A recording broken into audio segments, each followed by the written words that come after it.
ഇത് ചുറ്റുവിളക്കിൻ്റെ വിഷ്വലാണ്.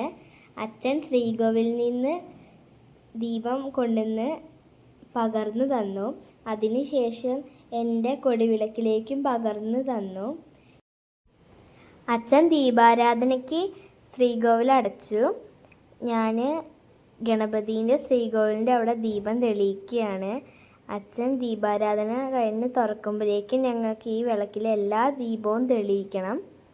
ചെറിയ രീതിയിൽ കാറ്റൊക്കെ ഉണ്ടായിരുന്നു. എന്നാലും ഞങ്ങൾ മറികടന്ന് ഞങ്ങൾ വീണ്ടും കത്തിച്ചുകൊണ്ടിരിക്കുകയാണ്. ഇനി തുറക്കാനായി ദീപാരാധന കഴിഞ്ഞ്. ഇവിടെ എന്നും ഈ ഒരു സമയത്ത് നമുക്ക് ഇവിടെ കാറ്റുണ്ടാവുന്നതാണ്. അപ്പോൾ ഞങ്ങൾക്ക് അതങ്ങനെ പ്രശ്നമല്ല. ദീപാരാധന കഴിഞ്ഞ് നട തുറന്നു. ഇത് നമ്മുടെ വാഴപ്പൂപ്പനാണ്. ഞാൻ പരിചയപ്പെടുത്തണ്ടല്ലോ, കഴിഞ്ഞ വീഡിയോയിൽ ഉണ്ടായിരുന്നല്ലോ നമ്മുടെ വാഴപ്പൂപ്പൻ. എല്ലാ ദീപവും അണഞ്ഞു തുടങ്ങി.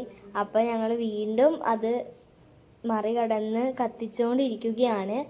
ഇത് ഫ്രണ്ടിലെ വിളക്കാണ്, അവിടെയും കാറ്റാണ്.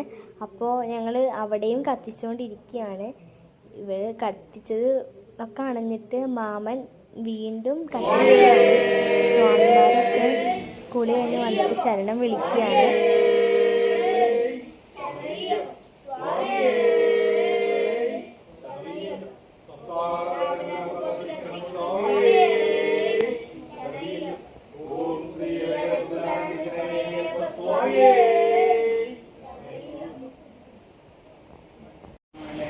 അത്താരപൂജയാണ്. ഞങ്ങളെല്ലാവരും അമ്മേ നാരായണ ദേവി നാരായണ, നമുക്ക് ഒരു ദീപമെങ്കിലും തെളിയിക്കാൻ ഭദ്രേ നാരായണ. പ്രസന്നവതിയായ ദേവിയെ കാണാൻ എല്ലാവരും ആകാംക്ഷയോടെ കൂടി നിൽക്കുകയാണ്. ഇതാ നട തുറന്നു. ഇത് കഴിഞ്ഞിട്ട് നമുക്ക് 7 പ്രദക്ഷിണമുണ്ട്.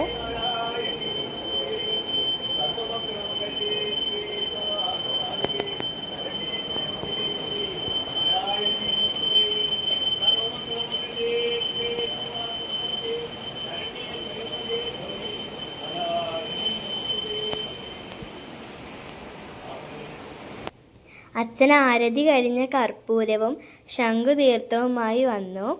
നമ്മുടെ എല്ലാവരുടെ ശിരസിലേക്കും അത് തളിച്ചു. അതിനുശേഷം ഞങ്ങൾ പ്രദക്ഷിണം വെക്കുകയാണ്. അപ്പോൾ അടുത്ത വീഡിയോ കാണാം. ബൈ.